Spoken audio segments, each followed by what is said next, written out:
राधा और कृष्ण का विवाह का वर्णन करते हुए कुछ कथाएं विशेष।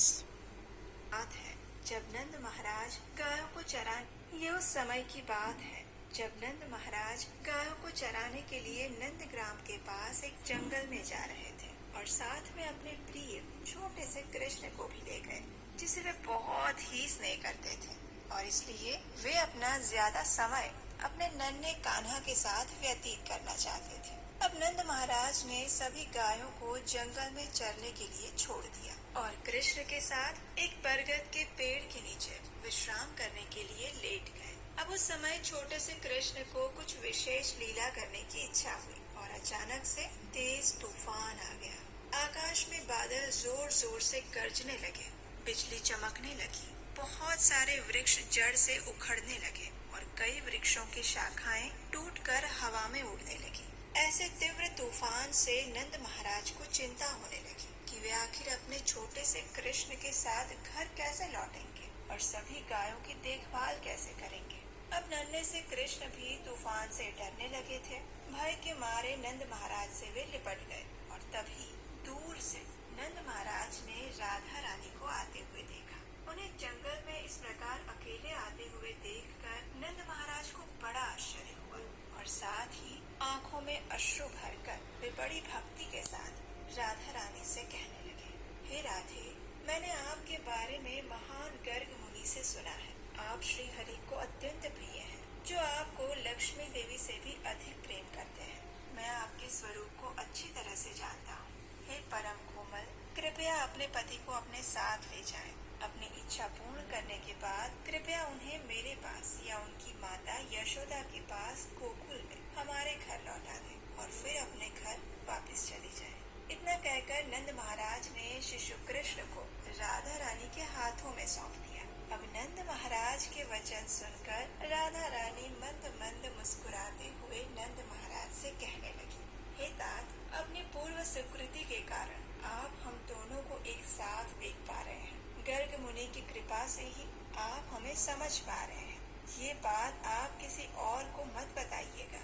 मैं आपकी प्रार्थना से अत्यंत प्रसन्न हूँ। आप मुझसे जो भी चाहे वो वर मांग सकते हैं। तब नंद महाराज ने उत्तर दिया, हे राधे, यदि आप मुझ पर प्रसन्न हैं तो कृपा करके मुझे ऐसा वरदान दीजिए जिसे पाकर मेरा मन आप दोनों के चरण कमलों में स्थिर रहे। इस शरीर को छोड़ने के बाद मुझे दोबारा इस भौतिक संसार में जन्म न लेना पड़े। मैं सदा आप दोनों के चरण कमलों में रह पाऊँ। ये सुनकर राधा रानी अत्यंत प्रसन्न हो गई। उन्होंने कहा, आप हमारे अनन्य भक्त हैं। जन्म जन्मांतर तक आप हमारे भक्त बने रहेंगे। हमारी भक्ति में आपकी अविचल आस्था बनी रहेगी। सदैव हमारे चरण कमलों का ध्यान करें। अपने जीवन के अंत में आप गोलोक वृंदावन में पदोन्नत होंगे और वहाँ सदैव हमारे साथ रहें। पुष्प से सुसज्ज उद्यान, सुंदर झील और क्रीड़ा के अनेक स्थान दृष्टिगोचर हो रहे थे, जहाँ चंदन, कपूर, कुमकुम और अन्य दिव्य सुगंधों की मनमोहक सुगंध के साथ शीतल हवा बहने लगी। कला की कई सुंदर कृतियाँ कुंज की शोभा बढ़ा रही थी और दिव्य सुगंधित जल और सुपारी से भरे हुए सुवर्ण कलश यहाँ वहाँ रखे हुए थे। और इतने में ही राधा रानी को अनुभव हुआ कि कृष्ण अदृश्य हो गए हैं।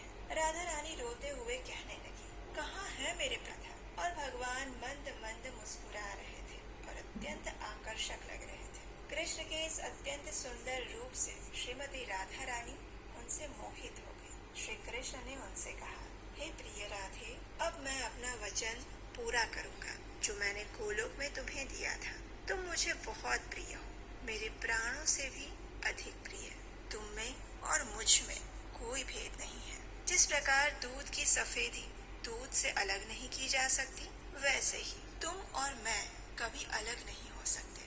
जैसे ही कोई व्यक्ति रा अक्षर का उच्चारण करता है, मैं तुरंत उसे स्थिर भक्ति प्रदान करता हूँ और जैसे ही किसी के मुख से धा अक्षर निकलता है, उस ध्वनि कंपन सुनने के लिए मैं उसके पीछे दौड़ता हूँ। जो कोई तुम्हारा नाम लेता है राधा, मैं उससे अधिक आकर्षित हो जाता हूँ। जो मुझे षोडश उपचार से पूछता है, ब्रह्मा, शिव, शेष, नारायण, कपिल। अपने कृष्ण के मुख से इस प्रकार इन शब्दों को सुनकर राधा रानी हर्षित हो गई। उन्होंने कहा, हे प्रभु, करने का प्रयास कर रहे हैं कि मैं भगवान शिव और ब्रह्मा जी से भी महान हूँ। आप ये केवल मुझे प्रसन्न करने के लिए ही कह रहे हैं, लेकिन वास्तव में आपसे बड़ा कोई नहीं है। कोई भी आपकी सुंदरता के बराबर नहीं हो सकता और न ही आपके दिव्य गुणों की महानता से मेल खा सकता है। जब मैं गोलोक में थी तब मुझे ये अच्छी तरह से याद था। मैं केवल आपके चरण कमलों की एक तुच्छ दासी हूँ। आप ऐसा क्यों कह रहे हैं कि मैं आपसे भी महान हूँ?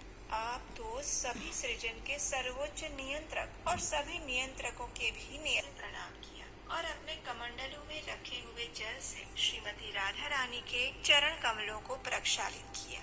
फिर उनके समक्ष खड़े होकर ब्रह्मा जी ने कहा, हे भगवती कृष्ण प्रिया, कृपया मेरा विनम्र प्रणाम स्वीकार करें। भगवान कृष्ण की अहेतुकी कृपा के कारण मुझे आपके चरण कमलों के दर्शन प्राप्त हुए हैं। मैंने पुष्कर सरोवर के तट पर 60,000 वर्षों तक श्री कृष्ण के चरण कमलों का ध्यान करते हुए कठोर तपस्या की है और इससे प्रसन्न होकर वरदान मांगने का आदेश दिया था। मैंने तुरंत भगवान से प्रार्थना की थी, हे मेरे प्रभु, यदि आप मुझ पर प्रसन्न हैं तो कृपया मुझे आशीर्वाद प्रदान करें कि मेरा मन सदैव आपके चरण कमलों में स्थिर रहे। राधा रानी ने कहा, तथास्तु।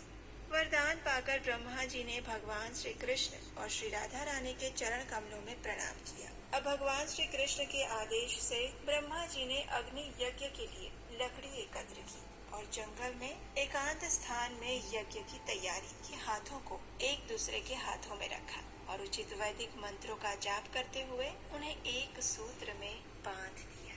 ब्रह्मा जी के आदेश का पालन करते हुए श्रीमती राधा रानी ने भगवान श्री कृष्ण के गले में पारिजात के पुष्प की माला पहनाई और फिर श्री कृष्ण ने भी एक माला राधा रानी के गले में पहनाई। अब राधा रानी कृष्ण के वाम भाग में बैठ गई और तब ब्रह्मा जी ने उन्हें प्रणाम किया और राधा रानी को भगवान श्री कृष्ण के हाथों में सौंप दिया।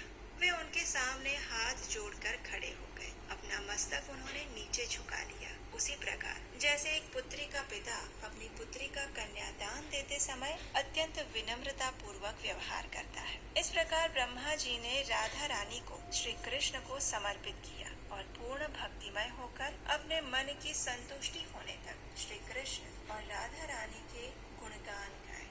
जब ब्रह्मा जी श्रीमती राधा और श्री कृष्ण का विवाह करवा रहे थे तो सभी देवता आकाश मार्ग से इस विवाह में सम्मिलित हो रहे थे। वे सभी आनंद पूर्वक दुंदुभियां और ढोल नगाड़े जैसे अनेक वाद्य यंत्र बजाने लगे और आकाश से पुष्प वर्षा होने लगी। गंधर्वों ने सुंदर गीत गाए और सभी देवगण नृत्य करने लगे। राधा रानी और कृष्ण के विवाह के पश्चात ब्रह्मा जी ने भगवान श्री कृष्ण से पूछा, हे मेरे प्रभु राधापति, मैं आपके विवाह में पुरोहित बना, मैंने आपका विवाह करवाया, लेकिन अब मेरी दक्षिणा के बारे में क्या? हे प्रभु, कृपया मुझे आप दोनों के चरण कमलों की स्थिर भक्ति दक्षिणा के रूप में प्रदान करें। भगवान श्री कृष्ण से ये आशीर्वाद भी प्राप्त करके ब्रह्मा जी ने उन दोनों को प्रणाम अर्पित किए और फिर अपने लोक सत्यलोक में चले गए।